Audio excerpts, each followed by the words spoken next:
तो दोस्तों आप थोड़ा सा सोच कर देखिए कि एक महीने पहले इस तरह की खबरें निकल कर आती है कि फ्रांसीसी साफरान की तरफ से भारत को ये कहा जाता है कि हम एकदम नए डिजाइन के आधार पर एमका के लिए इंजन बनाने के लिए तैयार हैं आपके साथ मिलकर, जो कि पूरी तरह से नया होगा, किसी भी पुराने डिजाइन को रिपीट नहीं किया जाएगा। साथ ही इसमें 100% टेक्नोलॉजी ट्रांसफर और 100% आईपीआर आपको उपलब्ध कराया जाएगा। और यहाँ पर उन्होंने ये भी मेंशन किया था कि जिससे आपको एक्सपोर्ट में कोई बाधा ना आए। लेकिन आखिरकार ऐसी क्या परिस्थितियां आ गई कि एक डेढ़ महीने के ठीक बाद ही जब एरो इंडिया 2025 भारत के अंदर आयोजित किया जाता है, तब ऐसी खबर सुनने के लिए मिलती है कि भारत का जीटीआरई अभी इंजन डेवलपमेंट को लेकर किसी तरह का कोई अनाउंसमेंट नहीं करेगा कि किस फॉरेन पार्टनर के साथ हम लोग तैयार करेंगे इंजन।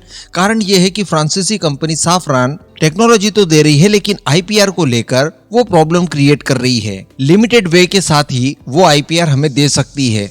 इसी वजह से अब जीटीआरई आरआर के ऊपर भी नजर रख रही है, क्योंकि आरआर के द्वारा टेक्नोलॉजी ट्रांसफर और आईपीआर दोनों को लेकर भारत को एक नया इंजन डेवलप करने के लिए आश्वासन दे रखा है। इसके बाद सडनली अब खबरें ऐसी भी निकल कर आ रही है कि अमेरिका द्वारा भी भारत को अप्रोच किया गया है और ये भी भारत के लिए एक नेक्स्ट जनरेशन का इंजन तैयार करने के लिए भारत के साथ मिलकर काम करना चाहते हैं, जिसमें लगभग 120 से लेकर 130 किलो न्यूटन थ्रस्ट वाला एक ऐसा परिपक्व इंजन तैयार किया जाए जनरल इलेक्ट्रिक द्वारा, जो कि भारत की आगामी जरूरतों को पूरा कर सके। तो कहने का मतलब वापस से परिस्थितियां वैसी की वैसी रह गई। इसके अतिरिक्त दोस्तों आप सभी को याद होगा, आज से कुछ महीने पहले मैंने एक और वीडियो बनाकर आपको बताया था और मैंने आपसे ये कहा था कि देखिए पूरा यूरोजोन इस समय मंदी की चपेट में घिरा हुआ है। लगातार इनकी जीडीपी नीचे गिर रही है। रशिया यूक्रेन वॉर की वजह से इन्हें जो नुकसान हुआ है, इसकी भरपाई करने के लिए अब ये माध्यम ढूंढ रहे हैं। यही कारण है कि फ्रांस द्वारा इंजन देने की बात कही जाती है, यूके द्वारा दी जाती है। इसके अलावा जर्मनी और स्पेन भारत को सबमरीन बेचने को लेकर बहुत ही ज्यादा उत्साहित दिखाई देते हैं। इवन वो जर्मनी जो कि भारत को ज्यादा हथियार नहीं बेचा करता था, उसने भारत को हथियार बेचने में आसानी हो, उनकी कंपनीज को टेक्नोलॉजी ट्रांसफर करने में भी आसानी वगैरह हो, इसके लिए उन्होंने स्पेशल स्टेटस तक भारत को दे दिया। तो मैंने आपको कहा था कि ये उनकी गरीबी के लक्षण दिखाई दे रहे हैं। जहां पर कभी ये लोग मोनार्किस्ट कहलाते थे, तो इनमें से मैक्सिमम देश अब सिक मैन ऑफ द यूरोप का टाइटल अपने सिर पर होल्ड कर रहे हैं। तो इन परिस्थितियों से बचने के लिए भारत के साथ ये डिफेंस कॉपरेशन बढ़ाना चाहते हैं। लेकिन सडनली इसके बाद कुछ ही दिन पहले फ्रांस की कंपनी नेवल ग्रुप द्वारा जर्मनी की कंपनी थिसन ग्रुप मरीन सिस्टम को इस बात को लेकर नाराजगी व्यक्त की जाती है कि आप अपनी सबमरीन की टेक्नोलॉजीज यूं ही अलग अलग देशों को लगातार बांटे जा रहे हैं, जिससे कि हमारे लिए ही नए नए कॉम्पिटिटर मार्केट में उभर कर आ रहे हैं, जो कि यूरोपियन मार्केट को इन फ्यूचर ग्रैब कर सकते हैं। और इन्होंने एग्जांपल यहाँ पर टर्की और साउथ कोरिया का दिया, जबकि साउथ कोरिया को इन्होंने वर्ष 2000 में और टर्की को वर्ष 2009 में ऑलरेडी ये लोग टेक्नोलॉजी दे चुके हैं। तो इतने सालों तक ये लोग कुछ नहीं कहते हैं, लेकिन वर्ष 2025 में अचानक से उसी बात को लेकर वो नाराजगी व्यक्त करते हैं। तो सीधा सा इसका मतलब यह है कि प्रोजेक्ट 75I में जर्मनी भारत को ये सबमरीन दे रहा है और साथ में टेक्नोलॉजी भी दे रहा है।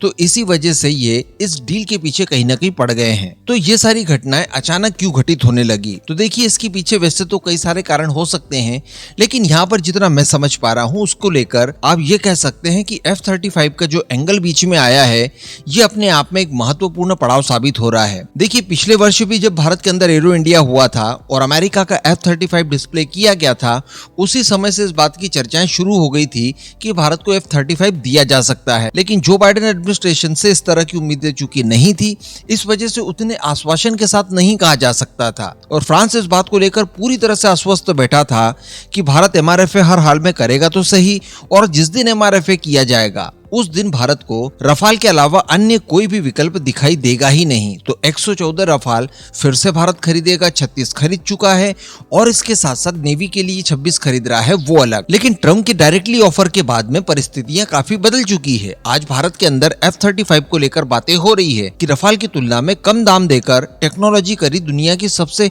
हाई एंड टेक्नोलॉजी हम लोग चूंकि ले सकते हैं, तो फिर भला क्यों हम लोग रफाल लें, इस बार क्यों ना हम लोग F-35 ले लें। और वैसे भी अगर अगर इस समय इंटरनेशनल मार्केट की बात की जाए तो रफाल और F-35 के बीच में कंपटीशन चल रहा है। F-35 1000 के नंबर से ज्यादा एक्सपोर्ट किए जा चुके हैं, तो लगभग इसी नंबर को टच आसानी से रफाल भी इन फ्यूचर कर देगा, क्योंकि उसको लेकर भी काफी ज्यादा कंपटीशन बढ़ गया है। और रफाल को ये जो मजबूत PR मिली है, जिसके चलते वो F-35 जैसे विमान को भी टक्कर दे रहा है, इसमें भारत का बड़ा योगदान है।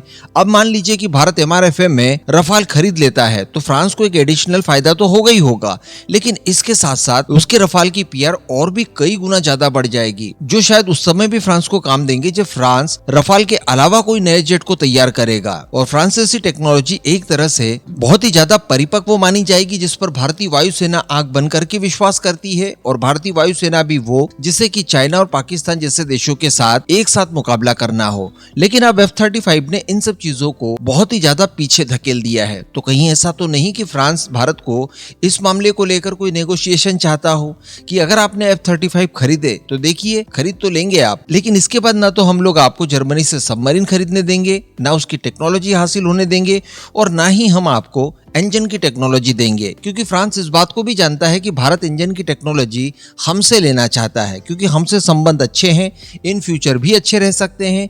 इस वजह से भारत यूके या फिर अमेरिका को चुनने के बजाय हमें चुनेगा। तो संभवतः यहाँ पर फ्रांस की इस तरह की कोई मंशा अवश्य हो सकती है। इसके अलावा एक छोटा सा इशारा इस ओर भी जाता है कि इस समय यूरोप के नाक में बिल्कुल दम कर दिया है डोनाल्ड ट्रंप ने, और अगर यूरोप की बात की जाए तो वो एक मजबूत साझेदार ढूंढ रहा है अपने लिए, जो कि उसे अमेरिका के साथ बैलेंस बनाने में मददगार साबित हो। रशिया हो नहीं सकता, चाइना के साथ वो लोग ऑलरेडी गठजोड़ कर रहे हैं। इसके साथ साथ संभवतः वो ये भी चाहते हो कि भारत भी फ्रांस के साथ एटलीस्ट मिलकर ऐसी परिस्थितियां जनरेट कर दे जिसका दबाव कुछ हद तक डोनाल्ड ट्रंप के ऊपर डाला जाए। और ये संभव है भी, अगर भारत और फ्रांस आपस में इतना मजबूत अलायंस बना लें जो कि डिफेंस के साथ साथ अन्य ट्रेडिंग क्षेत्रों में भी उतना ही ज्यादा कारगर हो, तो अमेरिका के ऊपर बिल्कुल दबाव बनाया जा सकता है। तो इसके लिए भी कोई नेगोशिएशन वो चाहते हो। हालांकि इन सारी चीजों के बावजूद हम लोग नौसेना के लिए 26 रफाल फ्रांस से ही खरीद रहे हैं, तो ऐसा तो नहीं है कि फ्रांस को पूरी तरह से दरकिनार किया जा रहा है। लेकिन F-35 का मामला यहाँ पर मुझे लग रहा है कि मेजर रोल प्ले कर रहा है। इस पूरे मुद्दे पर अब आप अपना ओपिनियन नीचे कमेंट बॉक्स में जरूर दीजिएगा।